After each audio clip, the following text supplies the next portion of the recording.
9वीं class के NCERT पुस्तक के 13.1 प्रश्नावली की।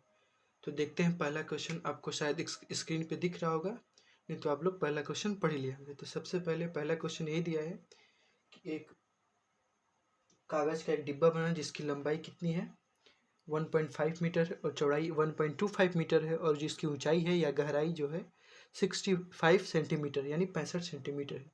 तो इसे इस तरह का डिब्बा बनाना है कि ऊपर से क्या हो, खुला रहना चाहिए। जैसे हम एक डिब्बे की कल्पना करते हैं, जैसे मान लेते हैं यह क्या हुआ, एक डिब्बा हुआ। यह क्या है, घनाभाकार है। क्यों घनाभाकार है? क्योंकि इसमें लंबाई चौड़ाई और ऊंचाई अलग अलग दिया है। तो यह गहराई मान लेते हैं। तो इसको अगर मान लेते हैं ऐसे रखते हैं, इसको गहराई मान लेते हैं या ऊंचाई जो भी हो, इसको ये हुआ और इसको यल मान लें और इसको क्या मान लें, अगर हम बी मान लें तो क्या होगा, इसका हल करने का दो तरीका है। पहला तरीका यह हुआ कि या तो इसका इसका इसका इसका और इसका अलग अलग निकाल कर जोड़ दें, या दूसरा तरीका क्या हुआ, सभी का यानी घनाभ का जो सूत्र होता है घनाभ के संपूर्ण पृष्ठ क्षेत्रफल का। अब यहाँ पे संपूर्ण पृष्ठ क्षेत्रफल का ही क्यों फार्मूला लगेगा, इसलिए क्योंकि हमें चारों तरफ पृष्ठों को बनाना है, पृष्ठों को ही बनाना है इसमें। और मैंने पहले वीडियो में बताया था कि पृष्ठ बनाने के लिए क्षेत्रफल का उपयोग होता है, जबकि अंदर कितना सामान अटाएगा या भरेगा या फुलफिल होगा उसके लिए आयतन वॉल्यूम का उपयोग होता है। और इसका जो होता है किनारा यानी साइड को नापना होता है, तो वहाँ पे परिमाप यानी पेरीमीटर का यूज होता है। तो यहाँ पे क्षेत्रफल का यूज होगा, इसलिए हम संपूर्ण पृष्ठ क्षेत्रफल का फार्मूला लगाएंगे। और ऊपर वाला, हाँ तो दूसरा मैं बता रहा था, और ऊपर वाला घटा देंगे, यानी सबका फार्मूला लगा के और ऊपर वाला घटा देंगे। ऊपर वाला कौन घटाएंगे, लंबाई और चौड़ाई। यानी मैंने बताया था कि घनाभ होता है वो आयत से बनता है, तो यही आयत का क्षेत्रफल ऊपर से घटा देंगे। तो देखिए इस प्रकार मैंने बताया है कि डिब्बा बनाने के लिए आवश्यक प्लास्टिक का क्षेत्रफल बराबर पूरे घनाभ का क्षेत्रफल माइनस ऊपरी भाग अर्थात आयत का क्षेत्रफल। तो पूरे घनाभ का क्षेत्रफल मैंने बताया ही था, तो 2 into LB plus BH plus LH। Sorry, यहाँ पे मैंने नहीं बताया था कि जब भी हम सवाल बनाते हैं तो उनकी क्वांटिटी होनी चाहिए, सॉरी मात्रक होना चाहिए, सेम होना चाहिए। जैसे मीटर है तो सब मीटर में होना चाहिए, यदि सेंटीमीटर है तो सबको सेंटीमीटर में बनाना चाहिए। तो दो चीज़ मीटर में दिया है तो आसानी के लिए हम इसको भी क्या करेंगे, मीटर में बदल देंगे। क्योंकि 65 सेंटीमीटर में है तो 100 से भाग दे देंगे, तो हमें पता है कि 100 सेंटीमीटर बराबर 1 मीटर होता है, तो 0.65 मीटर हो गया। अब हम बनाएंगे वो ये हो गया। अब माइनस करेंगे ऊपरी भाग, यानी ऊपरी भाग क्या बना, आयत, और किस रूप से बन रहा है, लंबाई और चौड़ाई से, तो वही घटा देंगे। तब इसको कटाएंगे, यानी अब इसको कटाएंगे तो यहाँ LB बच गया, यहाँ कट जाएगा। अब दो कॉमन लिया, अब यहाँ पे मान हम पुट कर देंगे सबका, लंबाई ये, और गुणा भाग करेंगे तो यहाँ पे आएगा, आप लोग गुणा कर ही लेंगे और इसका ये आएगा। अब इसको हल करेंगे तो ये पूरा इतना मीटर स्क्वायर आएगा। यानी कि अगर ऊपर से हमको क्या कागज का डिब्बा बनाना है तो ऊपर से खुला रखना है, तो कुल हमें 5.45 मीटर स्क्वायर सीट की आवश्यकता होगी। अब इसमें एक और क्वेश्चन है, दूसरा क्वेश्चन क्या है, दूसरा क्वेश्चन बोल रहा है कि इस सीट को बनाने के लिए यदि 1 मीटर स्क्वायर का मूल्य 20 रुपया है, 1 मीटर स्क्वायर का मूल्य कितना है, इसको हम मिटा देते हैं। दूसरा क्वेश्चन क्या है, चूंकि 1 मीटर स्क्वायर शीट का मूल्य बराबर 20 रुपया, तो इसलिए कितना है हमारा 5.45 मीटर स्क्वायर बराबर क्या होगा 20 इंटू 4.45 होगा, तो हो जाएगा 0 चूँकि 8 9 10 यानी कि 119 रुपया। यानी कि अगर 20 रुपये के हिसाब से तो 119 रुपया लगेगा। अब आते हैं, इस तरह से पहला क्वेश्चन बन गया। दूसरा क्वेश्चन बोल रहा है कि एक कमरे की जो लंबाई है वो 5 मीटर है और चौड़ाई 4 मीटर है और ऊंचाई है 3 मीटर है। तो बताना है कि दीवारों पर और छत को पेंट करने में या सफ़ेदी करने में कितना खर्च आएगा, जबकि 7.50 रुपया पर मीटर की दर से उसका क्या हो रहा है, पेंटिंग हो रहा है। तो हमको समझना है कि हमको इसमें क्या निकालना होगा, उसके बाद हमें सब कुछ आ जाएगा। तो सबसे पहले समझना है इसमें निकालना क्या हुआ। मैंने पहले ही बताया था कि अगर हमको क्या करना हो, पेंट करना हो, कलई करना हो, टाइल्स बिछाना हो, तो क्या होगा, बीच वाले भाग का क्या होता है, ये अगर पेंट करने के बाद बीच भाग वाला भाग करना होगा, अर्थात क्या करना होगा, हमको क्षेत्रफल ज्ञात करना होगा। तब समझते हैं कैसा क्षेत्रफल निकलेगा, वक्र पृष्ठ निकलेगा, इस संपूर्ण पृष्ठ क्षेत्रफल निकलेगा, समझते हैं। तो मान लेते हैं ये क्या है, बिल्डिंग है, इसको फिर एग्जाम्पल यही लेते हैं, इसको ऐसे रख दिए, ठीक है, रख दिए। हमको क्या बोला है, दीवार यही होगा, ये वाला पार्ट दीवार होगा, ये वाला पार्ट दीवार होगा, ये वाला पार्ट दीवार होगा, ये वाला पार्ट दीवार होगा, ऊपर वाला छत होगा। तो इसको भी बनाने के दो तरीके हैं। पहला तरीका क्या है कि इसका क्षेत्रफल निकाल दे और ऊपर वाला भी निकाल कर जोड़ दे। दूसरा तरीका क्या है कि सभी का निकाल के और नीचे वाला घटा दे।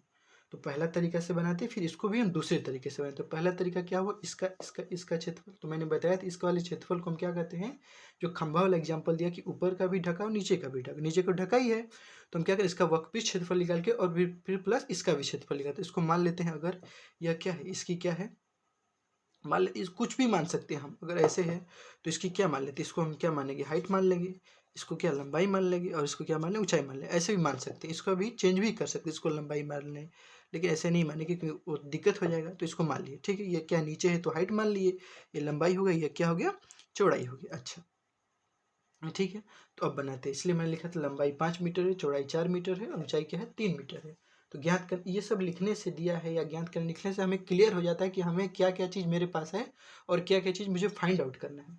तो मैंने लिख दिया है। अब ज्ञात क्या करना है, फाइंड आउट क्या करना है, दीवारों और छत पर सफेदी कराने का खर्च, उसको हम बाद में देखें। तो पहला विधि, सफेदी कराने के लिए कुल जगह का क्षेत्रफल ए बराबर क्या होगा, दीवार यानी घनाभ का वक्र क्षेत्रफल, घनाभ का वक्र क्षेत्रफल, ये और ये वह क्षेत्रफल प्लस छत यानी ऊपरी भाग यानी आयत का क्षेत्रफल। तो घनाभ का वक्र क्षेत्रफल मैंने बताया ही था क्या होता है, 2 into L plus B into H, और ऊपरी भाग क्या है, लंबाई और चौड़ाई, यह एक आयत की तरफ बन रहा है तो इसका क्या होगा, एल गुणे बी होगा। ठीक है, तो एल प्लस बी, अरे सॉरी एल गुणे बी। अब इसको लिखेंगे, अब इसको हल करेंगे तो कुल मिलाकर आएगा 74 मीटर स्क्वायर। अब फिर क्या, 74 मीटर स्क्वायर। अब फिर क्या शर्त दे रहा है कि चूंकि क्या 1 मीटर स्क्वायर का खर्च जो है वो क्या है, 7.5 रुपीज़। ठीक है, तो इसलिए क्या होगा, इसलिए 74 बराबर क्या होगा का खर्च, सॉरी इतने मीटर स्क्वायर पेंट कराने का खर्च या सफेदी कराने का, पेंट कराने का खर्च बराबर क्या होगा, 7.50 इंटू क्या होगा 74, इसको गुणा करने पाएगा 5550 और 0, तो 2 पॉइंट है तो यहाँ पे कर देंगे तो क्या आएगा 555 रुपया, यानी कि छत और दीवार को पेंट करने में हमें कुल 555 रुपया लगेगा। इस तरह से आप लोग सवाल समझ लिए होंगे। फिर से अब दूसरा प्रोसेस समझते हैं। दूसरा प्रोसेस क्या होगा, दूसरा प्रोसेस क्या होगा,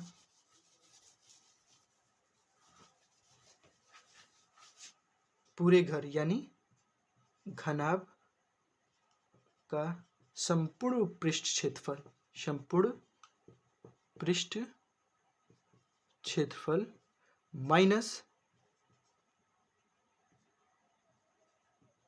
आधार का क्षेत्रफल। पूरे संपूर्ण पृष्ठ क्षेत्रफल क्या होता है हमें पता ही है, 2 into L B plus B H plus L H, और आधार क्या होगा, दिमाग लगाइए, आधार क्या होगा, आधार भी वही होगा क्योंकि छत और जमीन, एक घर का छत और जमीन दोनों इक्वल होता है, यानी ऊपर भी लंबाई चौड़ाई होगी तो नीचे भी क्या होगा, लंबाई चौड़ाई और उतना ही होगा। तो एल बी क्या करेंगे, हम घटा देंगे। तो अब इसका मान यहाँ पे पुट करते हैं जल्दी जल्दी, 2 इंटू, अब सॉरी इसको पहले हल कर लेते हैं, तो 2 एल बी और प्लस यहाँ पे 2 B H plus 2 L H minus L B, तो इसको करेंगे तो क्या होगा, एल बी बचेगा, प्लस यहाँ पे 2 कॉमन ले लेते हैं तो क्या बचेगा, B H plus L B.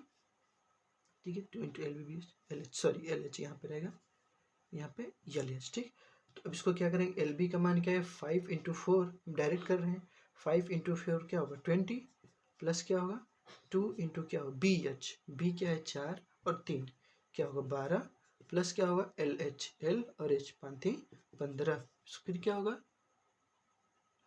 5 15, फिर बराबर हल करते हैं, या क्या होगा 20 प्लस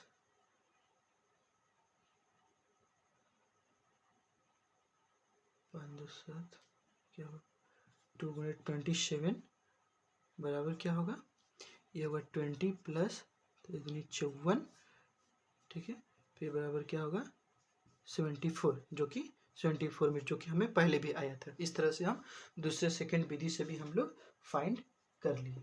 ठीक है, दो विधि से इस तरह से कोई भी क्वेश्चन, हमारा मेन मोटिव है हमें प्रोसेस पता होना चाहिए, कई प्रोसेस से सवालों को हल करें। एक बार हमारा दिमाग खुलने लगा तो सब अपने आप आने लगेगा। तो कोई ज़रूरी एग्जाम में नंबर लाना ही जरूरी नहीं रहता है, हमें प्रोसेस पता होना चाहिए। तो मिलते तीसरे क्वेश्चन पे। तीसरा क्वेश्चन मैं आपको पढ़ के सुना देती हूँ, आप लोग पढ़े भी होंगे। किसी आयताकार हाल के फर्श का परिमाप 250 मीटर है। यदि 10 रुपये प्रति मीटर स्क्वायर की दर से चारों दीवारों पर पेंट कराने की लागत 15,000 रुपये है तो इस हाल की ऊंचाई ज्ञात कीजिए। 15,000 रुपये है तो इस हाल की ऊंचाई ज्ञात। तो हम क्या लिखेंगे, सबसे पहले दिया है आयताकार हाल के फर्श का परिमाप 250 मीटर, या इसको ऐसे भी लिख सकते हैं 2 इंटू एल प्लस बी बराबर 250 मीटर लिख सकते हैं। नहीं, क्यों? क्योंकि आयत का परिमाप जो होता है 2 into L plus B, sorry 2 into L plus B होता है, तो इसको इतना बराबर ये हो गया। ठीक है, अब क्या दिया है, 10 रुपये प्रति मीटर स्क्वायर के पेंटिंग कराने की लागत क्या है, 15,000 रुपया है। तो हमें ज्ञात क्या करना है, हाल की ऊंचाई अर्थात यस। तो अब हल क्या है, 10 रुपये में 1 मीटर स्क्वायर की पेंटिंग होती है। अब यहाँ पे हमको दिमाग लगाना है कि क्या चीज़ ज्ञात करना होगा। देखिए हमको रुपया दे दिया है, ठीक है ना, अगर क्षेत्रफल दिया रहता है तो हमको रुपया ज्ञात करना। अब यहाँ रुपया दे दिया तो हमको पूरा क्षेत्रफल ज्ञात करना होगा। अब हाल किस तरह से होगा, मान लेते अगर यह घर है एक, ऐसे ही, ठीक है ना, सॉरी ऐसे घर रहता है। अगर एक मान लेते यह घर है तो हाल किसे कहते हैं, हाल इसी को कहते हैं, इसी को हाल कहते हैं। और पेंटिंग तो यही होगा भाई, हाल क्या है, इसी को ना हाल कहते हैं। ये क्या नीचे वाला एक, कि इसको क्या चबूतरा बोलते हैं शायद, या उसको हम सतह बोलते हैं, और ऊपर वाले को छत बोलते हैं, रूफ बोलते हैं। यही हुआ हाल हुआ। तो अब हमको दिमाग लगाना है कि यहाँ पे हमको पैसा भी दे दिया है और प्रति मीटर स्क्वायर की लागत दे दिया है। तो मान लीजिए पहले ही आपको कोई पैसा दे दे और बोलेगा कि चलो तुम्हें हम 1 मीटर स्क्वायर के पेंट करने की कीमत हम 10 रुपया देंगे, और तुम्हें हम पहले से इतना एडवांस दे दे रहे हैं 15,000 रुपया, तुम बताओ कितना पेंट करोगे। तो आप अपने से दिमाग लगा लीजिए कि हम इतना क्षेत्रफल की पेंटिंग करेंगे। कैसे दिमाग लगाए, अब यहाँ पे सोचना होगा। तो हम पहले क्या निकालेंगे, क्षेत्रफल, यानी कुल जगह निकालेंगे। कुल जगह क्या, ये वाला पार्ट, ये वाला पार्ट, ये वाला पार्ट, ये वाला पार्ट। तो कैसे निकलेगा, चूंकि 10 रुपये में 1 मीटर स्क्वायर की पेंटिंग होती है, इसलिए 1 रुपया में 1/10। क्यों? क्योंकि कम हो जाएगा, इसलिए 15,000 में बढ़ जाएगा, इसलिए 15 यहाँ पे, इसलिए क्या होगा, कट जाएगा। तो 1500 मीटर स्क्वायर बच गया, जगह कितना बच गया, 1500 मीटर स्क्वायर, यानी कि हमको कुल 1500 मीटर स्क्वायर की पेंटिंग करनी। अब हमको दिमाग लगाना है कि जो ये हाल होता है, या कि क्या होगा, घनाभ का क्या होगा, वक्र पृष्ठ क्षेत्रफल हुआ, पार्श्व पृष्ठ क्षेत्रफल होगा। क्यों घनाभ का है, क्योंकि इसमें डिफरेंट मान है, क्योंकि यच पूछ रहा है और लंबाई भी अलग ही होगा, ठीक है ना। तो इसको हम क्या करेंगे, इसको हम वक्र पृष्ठ क्षेत्रफल का फॉर्मूला, इसलिए क्या लिखेंगे, ये 125 या 15, ये एक 15, सॉरी ये 1500 मीटर स्क्वायर क्षेत्रफल हाल का वक्र पृष्ठ क्षेत्रफल या पार्श्व पृष्ठ क्षेत्रफल होगा। इसलिए हाल का वक्र पृष्ठ क्षेत्रफल बराबर 15,000। इसलिए क्या होगा, अब हाल का वक्र पृष्ठ क्षेत्रफल का फार्मूला क्या होता है, 2 into L plus B into H बराबर क्या होगा, 15,000। या अब 2 इंटू एल प्लस बी का मान कितना दिया है, 250 दिया है। अब 250 यहाँ रख देंगे। अब यच का मान हमें ज्ञात करना है। अब यच इधर जाएगा, तब क्या करेंगे हम, या यच बराबर क्या हुआ, ये 250 किस में, गुणा में है, तो इधर जाएगा तो क्या होगा, भाग में हो जाएगा।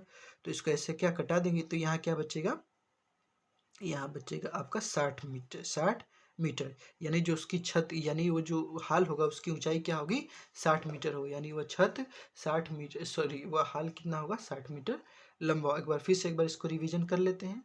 सब कुछ दिया है, परिमाप दिया है 250 मीटर, और परिमाप का फार्मूला यह होता है, इसको लिख दिया वहाँ पे, ठीक है ना। अब ज्ञात करना है हाल की ऊंचाई। अब यहाँ हमको दिमाग लगाकर क्षेत्र, हमें दिमाग लगाना यह है कि अगर पैसा दे दे, ज़्यादा से ज़्यादा पैसा दे दे और पर मीटर स्क्वायर का दाम दे, तो हम क्या करेंगे, क्षेत्रफल निकालेंगे। और वहाँ दिमाग, हमेशा एक प्रैक्टिकल दिमाग में बैठाना होता है कि रूफ छत है तो क्या लिख लेगा, ऐसे क्या लिख लेगा, ऐसे। तो हम लमसम बता दिए। अब जहाँ हमारी कमी है प्लीज हमें कमेंट में बताएं। अब बढ़ते हैं अगले क्वेश्चन पे। अब देखते हैं हम चौथा क्वेश्चन आप लोग पढ़ लिए भी होंगे, हम पढ़ के आपको सुना दे रहे हैं। किसी डिब्बे में भरा हुआ पेंट 9.375 मीटर स्क्वायर के क्षेत्रफल पर पेंट करने के लिए पर्याप्त है। इस डिब्बे के पेंट से 22.5 सेंटीमीटर गुणे 10 सेंटीमीटर गुणे 7.5 सेंटीमीटर विभाव वाली कितनी ईंटें पेंट की जा सकती हैं। तो इसको बनाने के लिए सबसे पहले जो मेरा प्रोसेस होता है, क्या लिखेंगे, दिया है क्षेत्रफल। देखिए अब ये क्षेत्रफल यानी कैपिटल बड़ा वाला क्षेत्रफल वह क्या 9.375 मीटर स्क्वायर, किस लिए, पेंट करने के लिए पर्याप्त है। क्षेत्रफल है कोई, ठीक है, मान लेते हैं कोई पेंट है, उसके पेंट की मान ली एक डिब्बे में पेंट है, उसकी कैपेसिटी है कि इतने क्षेत्रफल वो क्या कर देगा, पेंट कर देगा। जैसे हम लोग घर पेंट करने के लिए लाते हैं ना, कि हाँ 5 किलो का पेंट कर दीजिए, एक रूम पेंट हो जाएगा, सेम वही प्रोसेस से मान लेते हैं। अब ईंट की ईएमआई क्या है, इतना इतना इतना, तो इसको मान लिया जाता है कि यह लंबाई होगा, यह क्या होगा, चौड़ाई होगा, और यह क्या होगा, ऊंचाई होगा या गहराई होगा, ठीक है।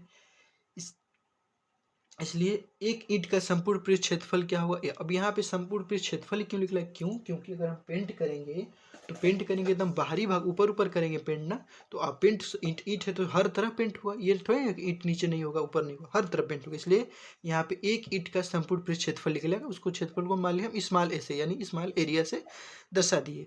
और उसका क्षेत्रफल का हमें फार्मूला पता ही होता है, 2 into L B plus B H plus L H होता है। ठीक है, अब इसको यहाँ पे सभी मान पुट किए हैं, 2 इंटू ये यल का मान, इसको हम यहाँ पे यल का मान 22.5 गुणे 10। अब ये जो गुणा होगा ये प्रोसेस आपको पता ही होगा, इस हम क्या मान को हम रख दिए, मान के रख दिए, फिर इसका गुणा करेंगे तो क्या होगा, ये इतना होगा, फिर ये उतना होगा, ये उतना होगा, फिर इसमें 2 गुणा करेंगे, इतना सेंटीमीटर स्क्वायर आ गया। ठीक है ना, अब क्या लिखेंगे, इसलिए पेंट की जा सकने वाली कुल ईंटों की संख्या, जो कि क्वेश्चन पूछ रहा है, हम इसको ऐसे लिख सकते हैं, कैपिटल ए या स्मॉल ए, कैपिटल ए बटे स्मॉल ए, यानी कि जो एक बड़ा क्षेत्रफल दिया है, यानी बड़ा क्षेत्रफल को पेंट करने के लिए, जो पेंट की कैपेसिटी एक बड़े क्षेत्रफल को पेंट करने के लिए, उसमें अगर एक ईंट का हम भाग देंगे तो पता, एक ईंट के क्षेत्रफल को भाग देंगे तो पता चल जाएगा।